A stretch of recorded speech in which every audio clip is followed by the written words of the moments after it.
जय जगन्नाथ सांग मैंने आज आम देखा फेसबुक रे केमिति आपन अकाउंट को परमानेंट डिलीट करवा।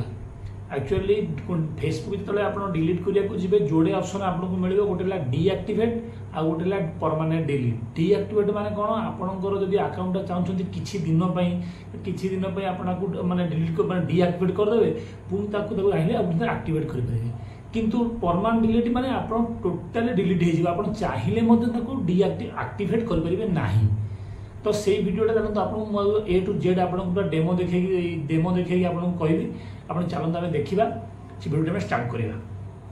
किंतु स्टार्ट करने पूर्व गोटे आपको रिक्वेस्ट जदि मो चैनल रे आपण मानक एमती इनफॉर्मेटिव वीडियो मिलूची आपको जी साहाय्य होची ताले आपण मो चैनल को लाइक करंतु शेयर करंतु आ सब्सक्राइब करंतु। चलो स्टार्ट करवा। देखो प्रथम आम फेसबुक ऐपटा को खोलिबा मु खोलिक ऑलरेडी अच्छी आप खोलला पर देखो ये जो 3 डॉट टी अच्छी से आम क्लिक करवा।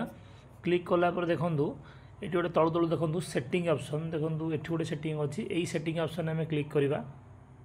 देखो सेटिंग ऑप्शन आम क्लिक करवा। सेटिंग वाला पुणी आ गोटे सेटिंग ये क्लिक करवा।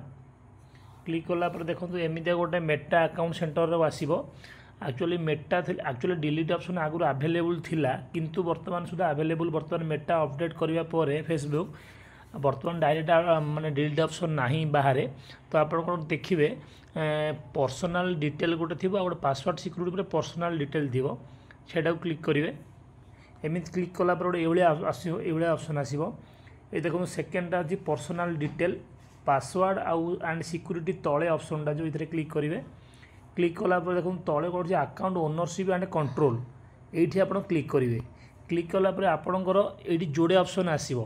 गोटे देखो तल ऑप्शन गोटे मेमोरिलाइजेशन आ गोटे डीएक्टिवेशन और डिलीशन ये आम क्लिक करवा।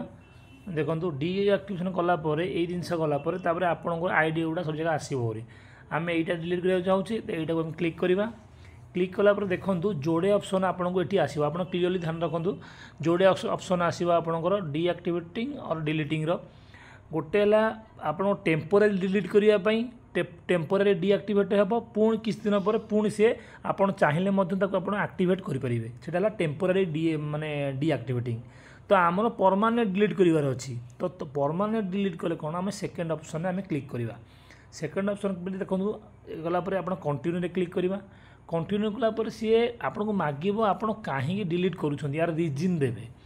तो आप जो आप रिजन भल लगुच आप से रिजनटा देवे। मुझे ये रिजनटा धर दे दूँगी देन कंटिन्यू मारिबा। कंटिन्यू मारला परे देन ये जिनटा कंटिन्यू नेक्स्ट मारिबा।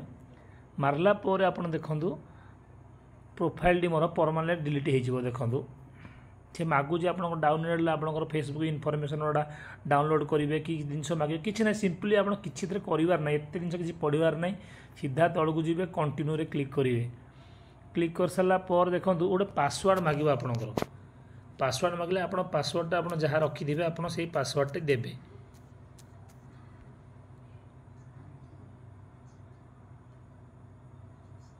देखो सब देलापर आसीगला आपंकर फाइनाल मेसेज टी से कन्फर्मेशन माने confirm permanent addition Facebook deletion आप जो फेसबुकटा खोली से डिलीशन करने फाइनाल मेसेजटा आसला। आपड़ ये सिंपली डिलीट प्रोफाइल क्लिक करवा आप मुझे डिलीट प्रोफाइल क्लिक कली देखो ना परमानेंटली अकाउंट डिलीट हो।